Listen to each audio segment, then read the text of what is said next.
निशुम्भ शुम्भ गर्जनी प्रचण्ड मुण्डखण्डिनी वने रणे प्रकाशिनी भजामि विन्ध्यवासिनी। त्रिशूलमुण्डधारिणी धराविघातहारिणी गृहे गृहे निवासिनी भजामि विन्ध्यवासिनी।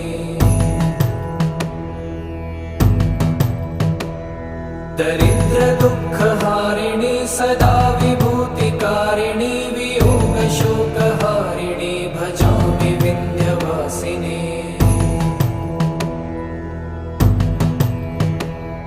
लसत्सुलोललोचनं लतासनं वरप्रदं कपालशूलधारिणी भजामि विन्ध्यवासिनी। कराब्जदान